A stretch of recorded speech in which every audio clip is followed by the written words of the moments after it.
wonderful.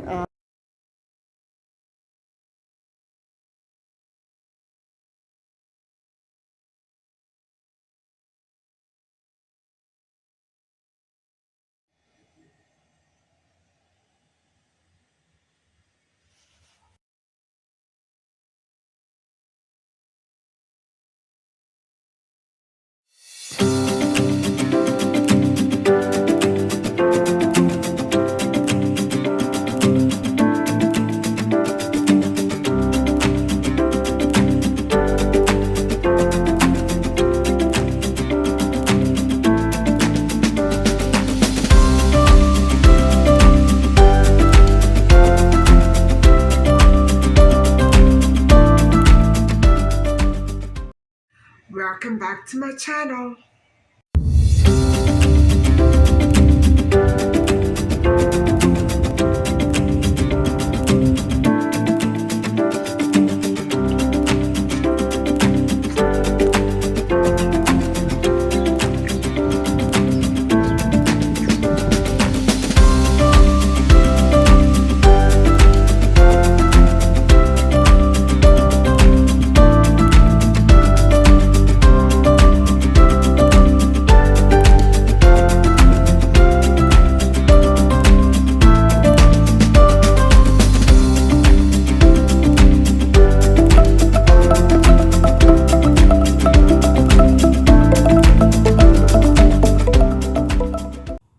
Hi guys, so today is the day that we are going to be beginning a discussion on the case of two missing girls who were known to each other. They were friendly. However, one girl went missing 6 months before the other. And so it's been the better part of 40 years that they've been gone. And so let's start. I'm thinking that we're going to do this in 2 parts. And so, all right, here we go. This is the story of Darlene Tucker and Jinisina Stonehouse. And I hope I'm saying that name correctly. It's a beautiful name. We'll call her Jan for short. And so Jan was last seen in August, on August the 8th, 1983, at her home in Oakville, Ontario. And 6 months earlier, her friend Darlene Tucker had vanished on February the 14th. Now, let's get into this. So, Jan was seen in Huntsville, and at the time that she left home, she was expecting, guys. She was expecting a baby. And so she may have left because of that. It is fairly obvious and apparent that Jan picked up and left of her own accord. She wasn't abducted or kidnapped, or this story is not the average run-of-the-mill situation that most or many other missing kids follow. It's not the same pattern, but still, it's worrisome because neither have ever been found. So, okay, Jan was a single white female, 5'4", 110 pounds, with blonde, wavy, shoulder-length hair, and she would have been in high school with Darlene. They attended the same high school. And so Jan's parents are both deceased, and unfortunately and sadly, Jan's mother was ailing in a hospital when Jan picked up and left. So Jan has no siblings, and since then, her father has also passed away. So Darlene's, we don't hear much about that side of the family or that side of the case. That family is gone. It's very sad, isn't it? So, however, on the other hand, Darlene's family continues to search for her and really would like to know that she is safe. And so let's get started with Darlene. Darlene was in grade 10 um, when she was last seen in February 1983. And so this would have been 6 months before Jan Stonehouse disappeared. And so Darlene disappeared first. She was friends with Jan Stonehouse. Darlene had a very prominent gap between her two front teeth, and she also had a skin allergy on her hands, which caused them to break out in blisters. Wow, I think I knew people with that. I wonder if they had gaps between their teeth. I don't recall. In Oakville, Ontario, on Valentine's Day, 1983, Darlene fled her Lakeshore Road West home on the 14th in Oakville after discovering that she was expecting. Now, she had a very, very big blowout with mom. And guys, I don't want to be, the bearer of bad news, but it is no use to fight with parents or children at a time like this. It's never done any good. It doesn't change things. It doesn't bring a miraculous cloud from the sky to make that problem or that discomfort disappear. It's not going to happen that way. You have to just get through it, right? Fighting just makes matters ridiculously hard. And so I'm not trying to pick sides here. Just saying, it was pointless. And a mother should have known better. And so it leads me to think that maybe Darlene's mother was quite young and perhaps too young to care for a very vibrant and overactive, maybe, teen. And so what happened was Darlene had a fight with mom and took off to stay with her boyfriend in another part of Oakville. And so she stayed there for the better part of 2 weeks. But she only stayed a couple of weeks because of a similar conflict over another man that she was seeing in this city. And she eventually left. So she had a falling out with her mother and her boyfriend, the father of her child. And so what happened was, first of all, her distinctive marks were, obviously she was in the family way, and she had 4 teeth treated, 1 for partial nerve damage. Wow. I wonder what happened there. And a dental chart does exist on file with this case. So, leads and clues. In 1985, Darlene was seen working as a waitress in Toronto. So that was 2 years after she went missing, guys. And it's been confirmed. She was seen in the Haliburton area. So in 1985, she was in this city working as a waitress, and in 1987, she was seen in Haliburton. These 2 sightings were confirmed by police and people who saw her and actually talked to her on those dates. And so that's why this case is quite weird. So listen on. Okay, what is all this concern about then? A young girl leaves home and goes about her way to make her own living. Okay, well, her family's concern escalated after several years when she did not return to collect trust money on her 18th birthday. So, though Darlene would have turned 18 in 1985 and then was subsequently cited and had contact with her parents, she never showed up. So what does this say? Okay, for starters, it might mean that she had been actively making plans with their parents to go and pick up her trust fund. I don't know anything about the trust fund. I don't know the details. I don't know any of it. It might have been a relative who passed away and left it to Darlene. That's what it sounds like. So, in 1983, after leaving her boyfriend's father, they were worried and reported her missing to police. Not the parents, the boyfriend.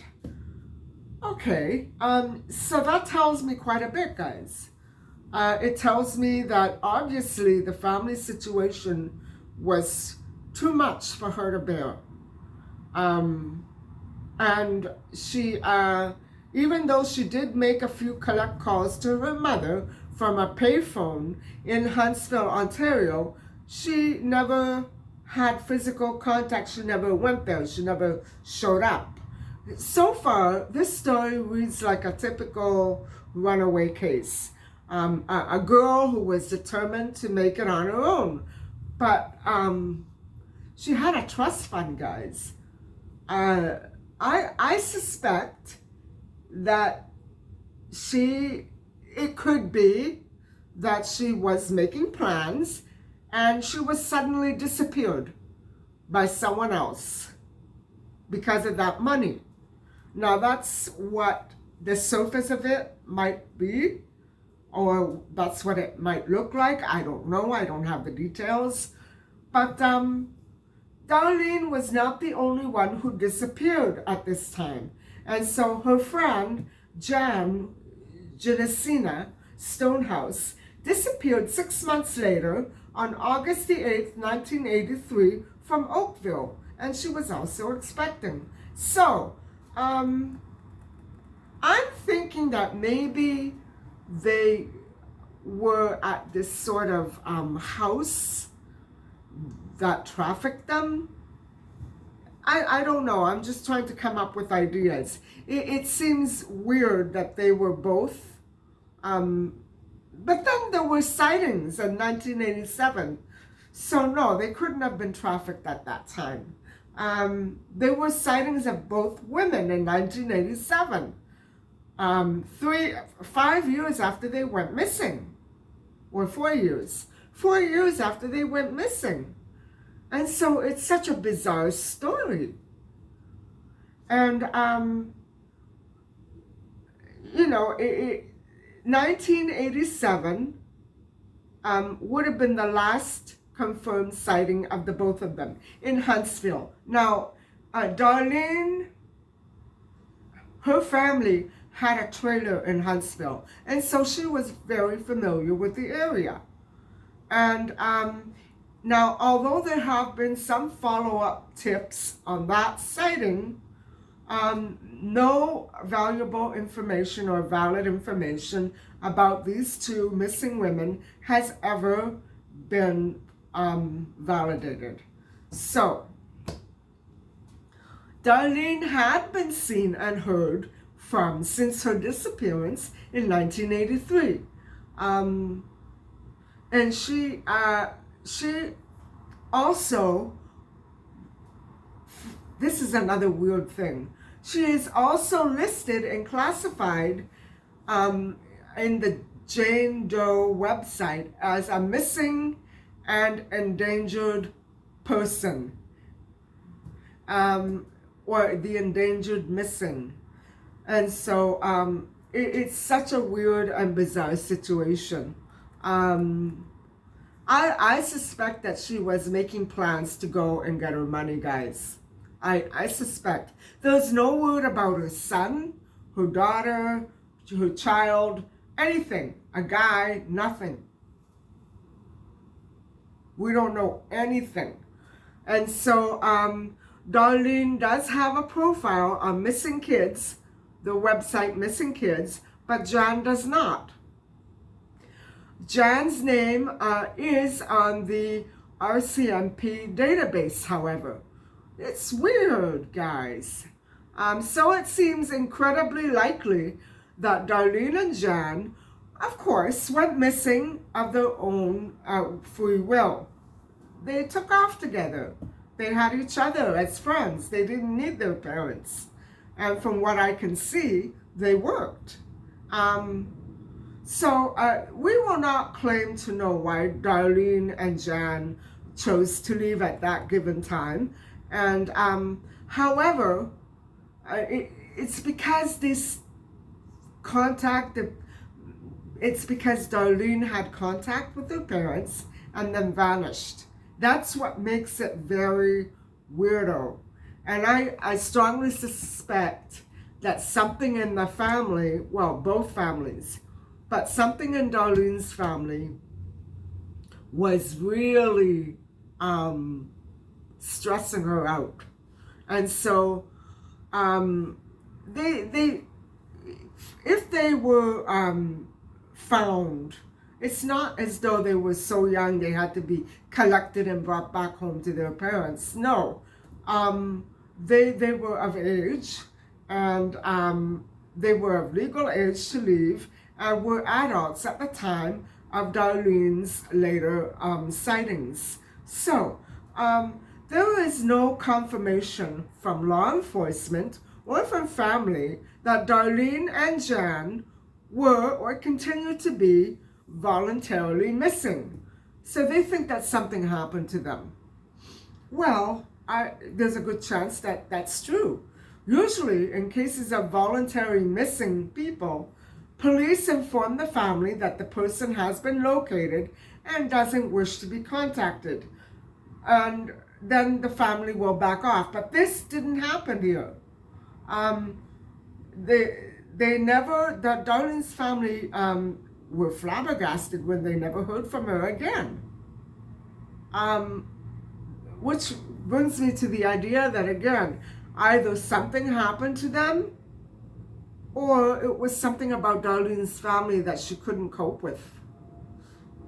And so the police are of a mind that they did not meet with foul play. And I'm rather inclined to agree with that. It doesn't seem, or at least initially, it doesn't seem as though, anybody got in their way and tried to get in their face and take away their freedom. That never happened. It is suspected that they are assuming different names and different lives in different places other than where they were from. And okay, there's a 40-year gap here though. People who have no threatening reason to go and hide are missing. That's what we don't understand. There has to be more to this story that police didn't know, or something never got told. I'm not sure. And so the simplest explanation is often the correct one, that they moved and are living under different names and do not want to be found. And there may be good reasons for that. It could have to do with their jobs. It could have to do with their children. I don't know. But it seems strange that she would be in contact and then all of a sudden drop off the face of the earth. I don't understand it. Maybe she did that in order for her parents to not go searching for her. Now, I can believe. So there is so much about this story that is very confusing. And so I think, guys, I'm going to leave it at this for now. And we will continue with the next little bit of this discussion next time, because it is indeed quite a very bizarre story. I've already given you all the pertinent details. And so next time we'll just get some concluding ideas and in this case wrap it up. And so I really hope that you have enjoyed this content. It's not your average missing kid case, but still it's quite fascinating, especially since Darlene was coming into money. And so it makes everything all the more mysterious and sinister, doesn't it? And so thank you very much for listening and watching. And please don't forget to like and subscribe. Bye for now.